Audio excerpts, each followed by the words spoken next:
Yo, it's Guido coming at you with a Tactics Talk. Welcome back in. Thanks for tuning in. And we got a good one for you today. We have Diablo X Lubo from Clan Goat AE Phase 1 Tier 9 in a Tier 10 battle on Himmelsdorf.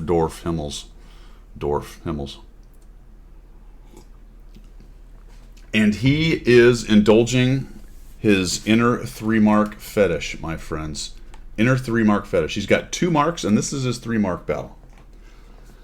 Now, I'm just giving him a hard time because I can't do this, all right? That's the whole reason why I'm giving him a hard time, calling it a fetish. But there's some goodness.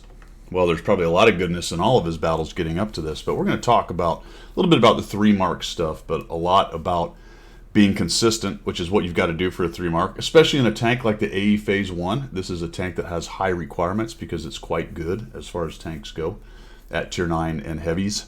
Happens to be an American Tier 9 heavy reward tank. Quickly on his setup, he's running hardening in the bonus slot. He has a purple rammer and a purple vert stab. Remember that this tank has a special kind of repair kit that does not get used up. It's free. Kind of a cool thing for some of these tanks. He's running a med kit and he's running food. So he's got a pretty, the try-hard sweaty neckbeard setup right here. I'm just kidding, Diablo.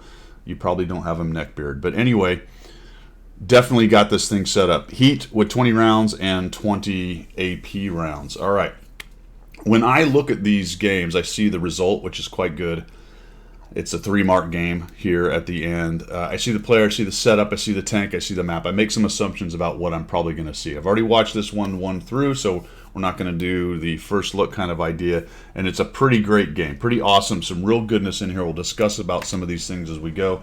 And then Diablo can give us any expanding information down in the comments down there. Off we go. So we've seen the setup. We know that a 3-mark in the AE Phase 1, the requirements are pretty darn high. I'm not going to bother to look them up. I just know that they're actually high. And he's going to head up the hill on this thing. Now, consistency for a 3-mark, really consistency for just being good at the game and working on your stats, getting better, doing more damage, more DPG, having a higher win rate, all that stuff is all tied into consistency. It really very much is. And when you're going to 3-mark, especially the higher tier stuff like a 9 and 10 in a hard tank like the AE Phase 1, if I beat that dead horse enough, I hope so. We'll just continue to beat it. Then you've got to be consistent. And that also means that if things don't quite go your way, you've got to hang in there and keep going, right? Keep dropping the damage down range, stay in the battle. So this opening bit was a little bit interesting to me. And Diablo will have to expand on this. I have played some games with him before. I've seen some of his replays, but I don't recall this level of what I'm about to see, at least initially. So he'll have to let us know if maybe it was just a situation or if this is something he does in a 3-mark kind of idea, or maybe it's more map dependent. It's probably the real answer is it depends. So maybe we'll get some good essay. What I think really, though, is happening, at least partially here, is you come up to the top of the hill on Himmelsdorf. And I really initially thought I'd see him go hold down right here with that really nice turret and take some shots at guys. Now, those aren't necessarily good shots because a lot of times you're shooting other turrets or people who are being very careful or whatever. But he doesn't do that. Now, he's got a lot of friends as well. And in fact, there's a Chieftain P with a good turret coming up behind him right there. He kind of slides on over here all inconspicuous-like. And he's going to hang out here for a while. He's watching where all the deployment is, I think. He zooms out quite a bit. He does take a peek in case there is somebody being unwise who's just sitting there, but they're not, so he backs out. Now, he's taken a good hold-down position. Notice there's also no artillery to hit him.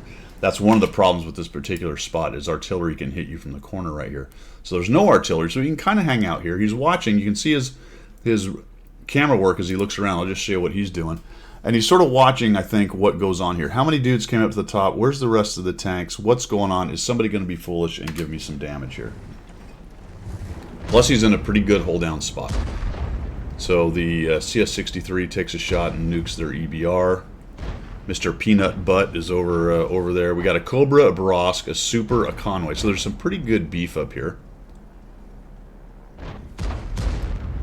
There's a 122, 703-2, 122, and this is what I was talking about. He's just kind of hanging out, looking around. All right, how many guys over here? 1, 2, 3, 4, 5. All right, so it is not the time to be unwise and start poking around and taking damage. There's only, what, there are 5 of him, 5 of his team up here, right? 5 of the green guys against 5 of the purple guys. So watch his patience.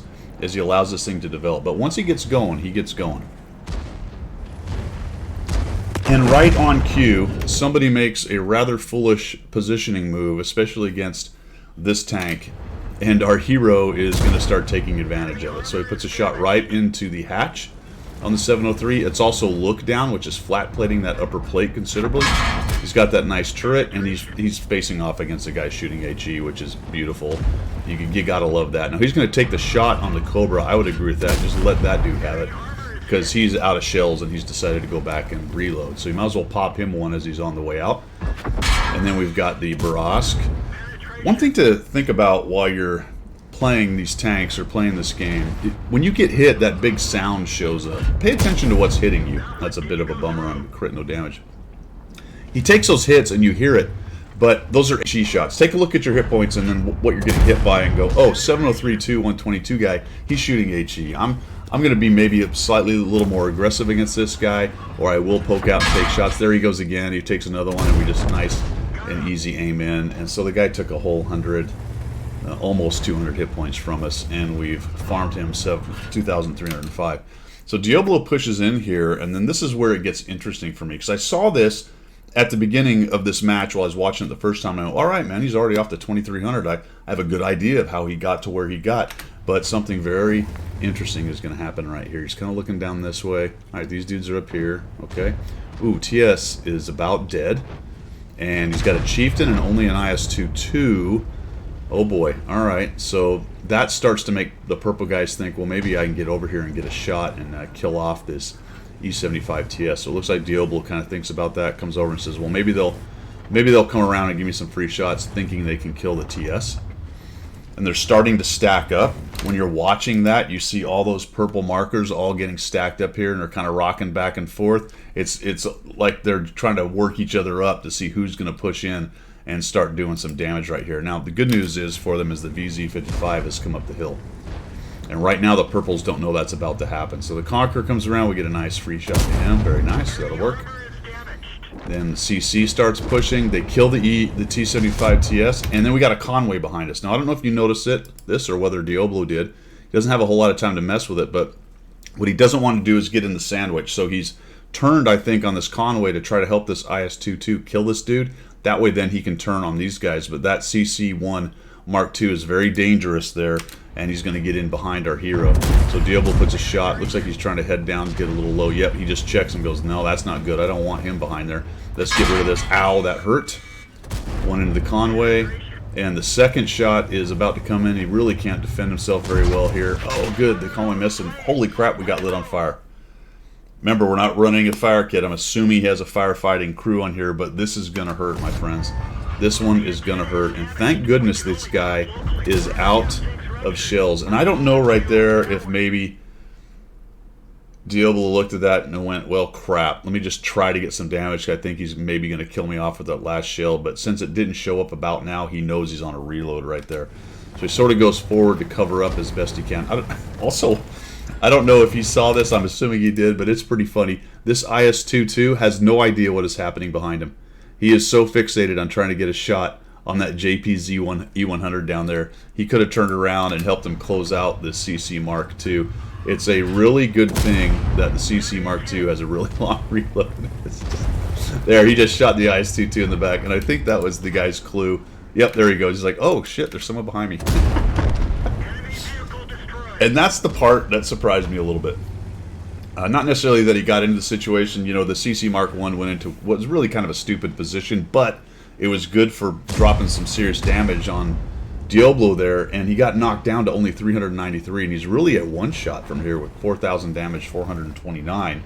And that's the piece of this battle I wasn't really expecting to have happen. But from here, it's the consistency piece. Okay, fine. You got to that position, the guy went in there, whatever, somebody did something weird that you didn't expect, or maybe stupid, but it doesn't matter because if it's not really stupid if it works. It didn't really kill him off, but it did maul the AE Phase 1 good player. Good news is he survived that and got out of it.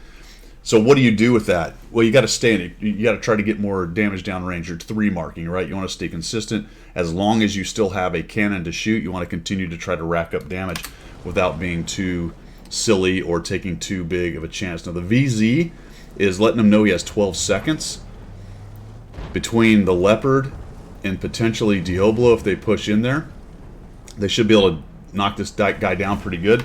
And now you see the Chieftain is going to do them a solid by pushing in on the Super Conqueror, and this is what you want. Now you can go 1, 2, 3, 4 versus 2. Some people are going to take some hits, but who cares? And the Leopard is shooting HE. There's a lot of HE shooters going on here. Unfortunately, Diablo clips him. I don't think he meant to do that in any way. Now, the reason Diablo wants to back out of that, he doesn't want to sit there and tempt the Leopard to shoot him because he's a one-shot to the Leopard. I think that's the smart piece. The IS-22 goes in. Good on him, kind of making up for his dopery earlier. And I think the WZ might get out here, although this guy's making a runner. Puts a big hit. I guess the WZ fired both of his shots already. Much obliged. A little much obliged, a little thank you for your service. Kind of something going on there. The Diablo's pushing it behind. Also notice the going from damage to damage. He blew off. He gaffed off the Leopard, rightly thinking that one of those guys would kill him. Be careful with that. Sometimes you make a bad decision there and the dude lives and then he becomes a pain in your butt. But I think that was solid. He probably figured that guy was going to die pretty quickly. And he saw the Cobras down here and he knows this little nook is here. This is map awareness, another thing that you can use for being very consistent. And boom, the Cobra pokes out the front of his hole. And all of a sudden now we're at 5,138. Having a really nice game. We've got 3 kills. Moving towards the HP again. Again, if you're doing 3 marking or you're looking for DPG or you're trying to do a mission with damage, you've got to continually move towards the hit points, even when you're low hit points like Diablo is, but you've just got to do it as smart as possible. So he's going to come down here, and there's one really nice thing in here I'd like to show you. End game. We've got the TNH VZ51 sitting right here, and the Chieftain comes in, Diablo comes in, he's reloaded. I think he's actually going to go to heat when he sees the JPZ. Yeah, he takes 1 shot with AP. Nope, he hits the C to run. Alright, this was the part I wanted to show you, so let me back up here because I was babbling about it. There's a couple things going on there. He's looking at the JPZ. He switches out because he's got intuition, from what I think so anyway. He's got intuition because he's going to use heat against the JPZ, but watch the marker on the TNH. Okay, he comes in here, he sees that probably he's going to have to shoot the JPZ because he can't really expose to go after the TNH. He'll just take the damage against the JPZ. He does know that his buddy's going in there, the Chieftain. But watch what happens. I want you to watch this marker down here in the bottom left, right? So we got a JPZ really far out, but we also have a TNH right up in our face. We have a buddy right here, and basically we're both one-shots to this TNH if he has the 2-shell cannon, right? If he's got the auto loader. So he comes out, switches. Now watch the marker. Ooh, look at that. That marker just moved from left to right pretty fast. Okay, that means he's trying to come around the corner right there and take these guys on. So he just aborts that shot, puts a shot into the bottom of the TNH TZ51 and takes that guy out. All right, that's the kind of little things right there you need to add into your kit bag. That was really well done. The first time I watched it, I didn't see the marker. I was watching, then I saw him zoom out and shoot that guy. I'm like, how did he know that? I had to back up and went, I see. He had the wherewithal or enough SA to see that marker in real time, what was going on right there, whereas I missed it on the replay until I watched it again.